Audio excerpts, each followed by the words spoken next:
Hello, my friends, and welcome back. Thank you for being with me again today. I think you are aware of that saying, there's no smoke without a fire, something like that, nevertheless. In this case, I have an article where we have Iran and Israel tangled in their usual spar of words, and not only words, but also actions. So people point fingers at one another. Um, and let me start the article and discuss it before I start read it and then discuss it. So this is an article from Business Insider from June 5th, 2022, and it says Iranian scientist and a senior military officer found dead in mysterious circumstances amid a new wave of tension between Iran and Israel. Now, why is not between Iran and China? Why is it not between Iran and, I don't know, Iraq? Why is it Israel? Because that means there's a little bit of fire over there for this smoke. The smoke being the scientist and the military officer. That's a smoke. And then you say, okay, what's the fire? Well, the fire, it seems to be Iran and Israel, not Iran and Iraq or Iran and Saudi Arabia. So there's some information. Now, as you probably know, a lot of how should I put it, assassination attempts and successful assassinations occurred uh, on both sides and other sides, but mostly in this case, we talk about probably Mossad again, uh, acting inside Iran. Now it's not like mafia, an organization independent of the government of a country. These are, uh, how do you call it? Officers, they are operative individual, they are operational, that is planned by an organization or a department that it is attached part of a government.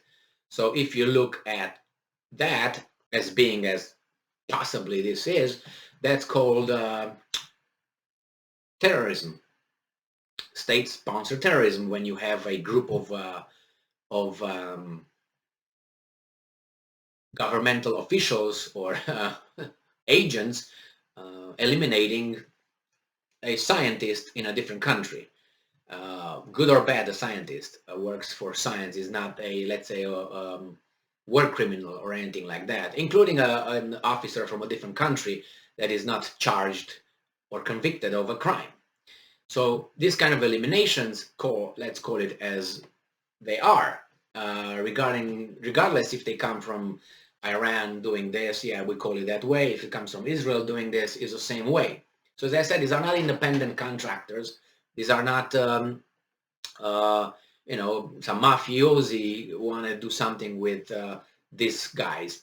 In the past 2 weeks, I think it's about the Iranian nuclear deal that even Israel said about 2 years ago that it will take the matter in its own hands if the deal would not be favorable to Israel somehow, between the Iran and the Western countries. Or, better put, Israel would not allow Iran to have a nuclear weapon because they said so. But they can have it, you know, for whatever reason they can, but these guys can't because these are good and those are evil. As I said, this is the how it's made, this thing. Um, so let's read about this and see what's going on here in Business Insider. A military officer and a weapons scientist have died under mysterious circumstances in Tehran. Israel has taken responsibility for assassinating another senior officer, saying it was a warning to Iran's secret unit 840. So Israel even said, yes, we did it. So how do you call that? They call it self-defense. Can anybody else claim self-defense, or this is a term that is just special, attributed to this particular country? Can other people say, okay, I'm going to hit you first because I'm afraid of you? In self-defense, can I do this? Or maybe I perceive your actions as being aggressive towards me, so I'm going to defend myself by destroying you. Could we use that too? No. Okay. The deaths are ratcheting up tensions between Iran and Israel. A military officer and a weapons scientist have died under mysterious circumstances in Tehran, fueling tensions between Iran and Israel. Now remember, the weapons scientist doesn't mean that that's particularly when you are a scientist, you make weapons to defend your country or attack other countries. It doesn't say this particular weapon is only for the Israeli, and this particular weapon is for French people. It doesn't go that way. The weapon is new. Is how do you call that? Doesn't have left or right, up and down. It's just as it is. It's neutral. That's the word. A weapon is neutral. You can use it on your own people if you want to use it. It's not necessary, but then you feel threatened because these guys don't like you, and you don't like them either, I'm guessing, right? And they have their own history and so on. I'm not going to go into that. But the Israelis got they act upon this idea that is self-defense, and they have nuclear weapons. Not officially, but anybody goes and is allowed to go and check. Why not?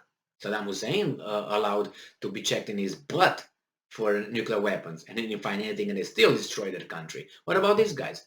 Oh no, these guys are the good guys. Okay, got it. Sorry. Let's go.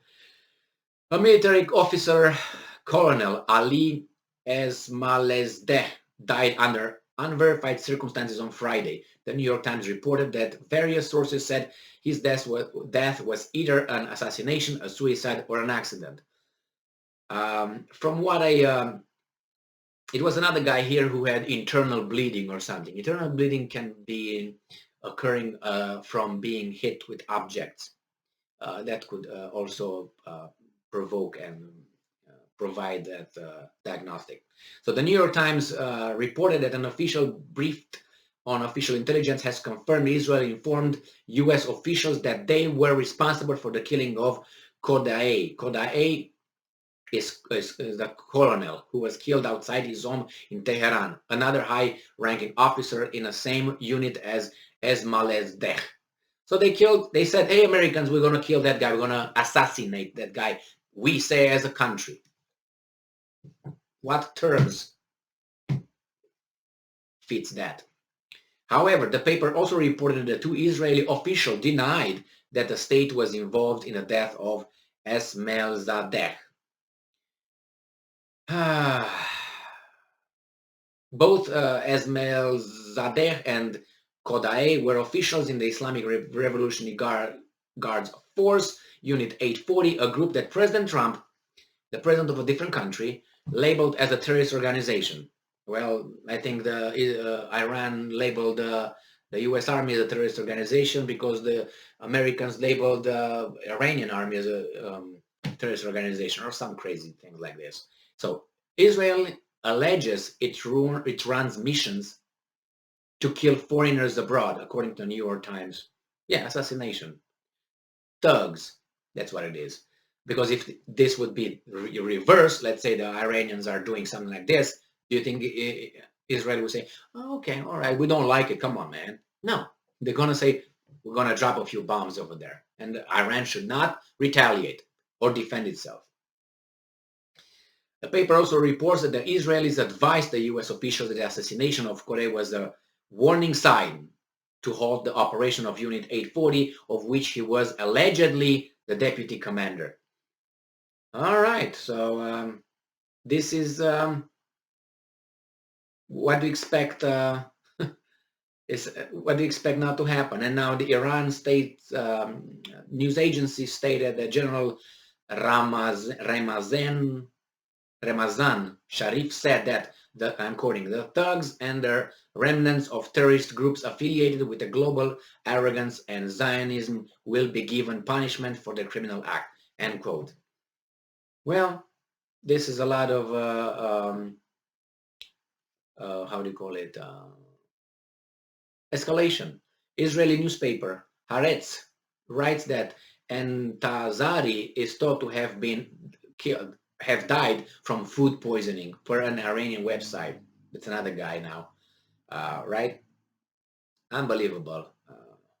Unbelievable how these people are just escalating, and then they think, oh, well, we just defend ourselves, and I have the right to self-defense. Any country has the right of self-defense, if you take it that way. Even Russia has the right of self-defense with Ukraine and NATO. Oh no? Oh, my bad. So yeah, assassination ordered by the state. What would that state make? What's that definition? You check it out. You already know it. Thank you very much for being with me again today. Stay strong, stay smart, look for the truth, and be just.